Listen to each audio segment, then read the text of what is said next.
कहते हैं शोहरत और सफलता इंसान की तकदीर तय करती है। वो तकदीर का ही जोर है कि हाथ में रखा सोना भी मिट्टी में बदल जाता है। वो तकदीर की ही मेहरबानी है कि इंसान फर्श से शिखर पर सफलता का परचम फहराता है। मगर कुछ शख्सियत ऐसी होती है जो इन लकीरों को मिटाकर अपना रास्ता खुद तय करती है।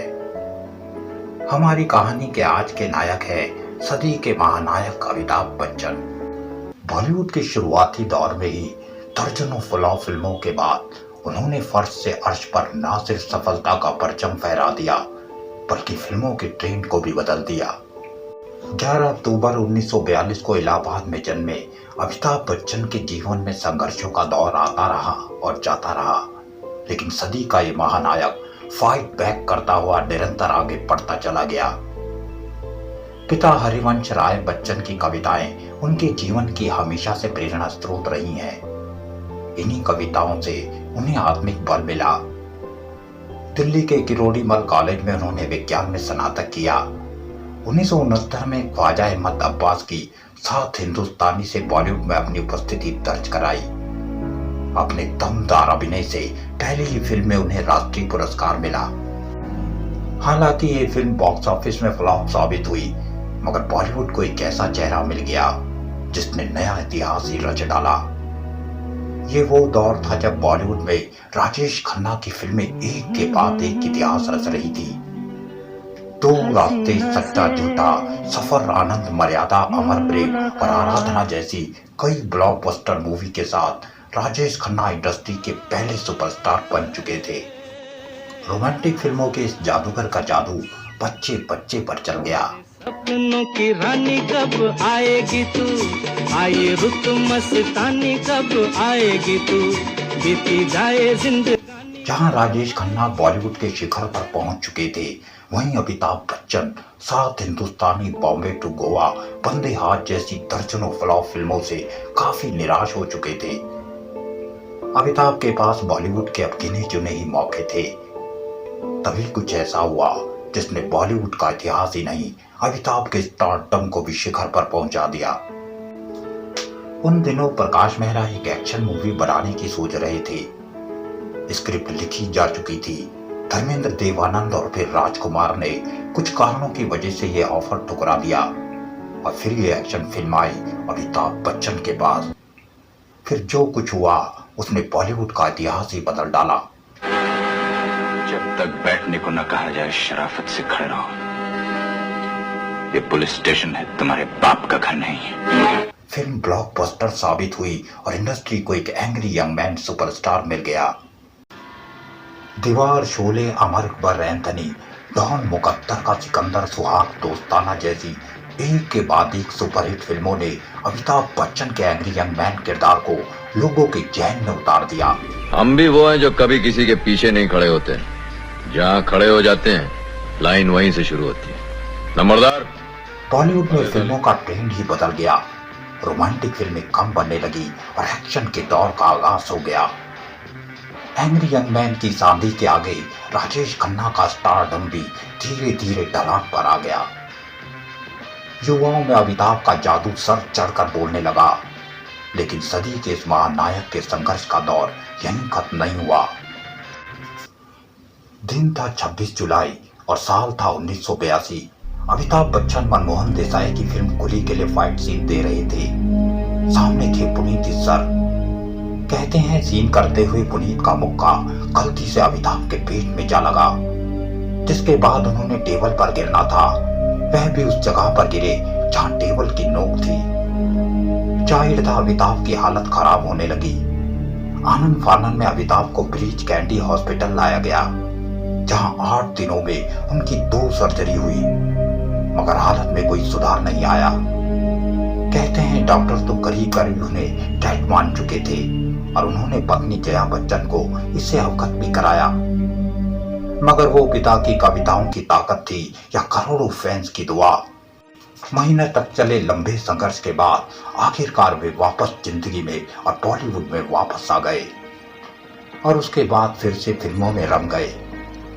कुली, शराबी जैसी हिट फिल्में उनके खाते में आई।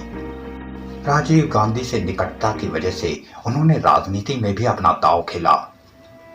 1984 में इलाहाबाद से बतौर कांग्रेस उम्मीदवार लोकसभा के चुनावी मैदान में उतर गए और हेमवती नंदन बहुगुणा जैसे कत्तावरी नेता को 1,87,000 वोटों से हरा दिया। कहते हैं इस शिकस्त के बाद हेमवती नंदन बहुगुणा ने राजनीति से हमेशा के लिए संन्यास ले लिया। लेकिन यह भी तय था कि अमिताभ को यह कामयाबी भी बॉलीवुड स्टारडम के दम पर मिली थी। कुछ समय बाद ही बोफोर्स दलाली और स्विस खातों की वजह से गांधी परिवार के साथ उनका नाम भी उछला और आखिरकार 1987 में राजनीति से संन्यास लेके वापस बॉलीवुड में आ गए।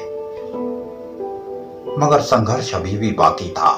साल 1985 में अमिताभ ने ABCL कंपनी शुरू की।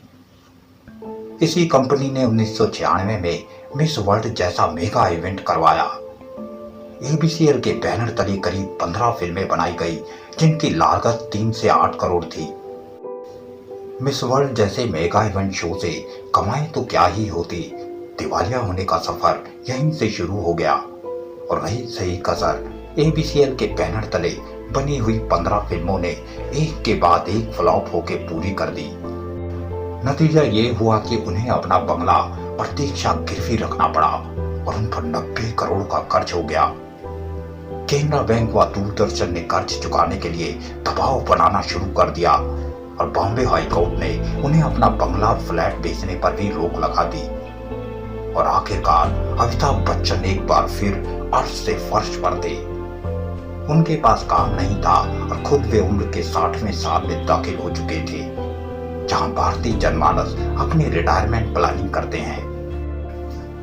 जिंदगी के इस सबसे बुरे दौर में अमिताभ को पिता हरिवंश राय के वो बोल याद आ गए कि काम मांगने के लिए किसी के घर की दीवार भी फाड़नी पड़े तो बेझिझक दीवार को फाड़ जाओ। कहते हैं उनके बंगले प्रतीक्षा के पीछे ही यश चोपड़ा का घर हुआ करता था। जाहिर था अमिताभ बेझिझक यश चोपड़ा के घर गए और काम मांगने के लिए उनके घर का दरवाजा खटखटाया। अमिताभ को यश ने खाली हाथ नहीं भेजा और जल्द ही मोहब्बतें के लिए उन्हें साइन करके उस पर काम करना शुरू कर दिया। कुछ ही समय बाद अमिताभ को कौन बनेगा करोड़पति भी ऑफर हुआ। जब ये शो शुरू हुआ तो किसी ने भी नहीं सोचा था कि आगे जाके ये शो ब्रांड बन जाएगा। शो को होस्ट करने के शानदार सलीके और लाजवाब संवाद अदायगी से अमिताभ ने हर एपिसोड के बाद धीरे धीरे शो को बुलंदी पर पहुंचा दिया।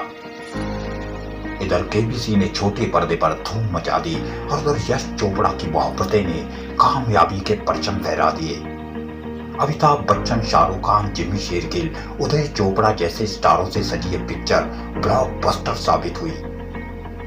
जाहिर था मोहब्बतें और कौन बनेगा करोड़पति शो एक बार फिर उनके लिए मील का पत्थर साबित हुआ। तो अब तुम वही करो जो तुम्हें करना है और मैं वही करूंगा जो मैं 25 सालों से करता आया हूं।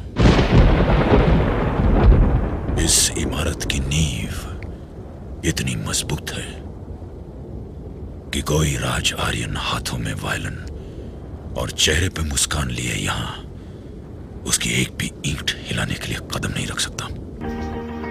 बॉलीवुड का अंतहीन सफर एक बार फिर शुरू हो गया और धीरे धीरे अमिताभ बच्चन ने अपने सारे कर्जे को खत्म कर दिया और फिर उसी कामयाबी के आकाश में पंख फैलाकर ऊंची उड़ान भरी। आज उनके अंतर्मन में उस अंतहीन संघर्षों की लंबी फहरिस्त है, तो खुद अपने हाथों से खराब वक्त की लकीरों को मिटाने वाला एक मजबूत चरित्र भी है।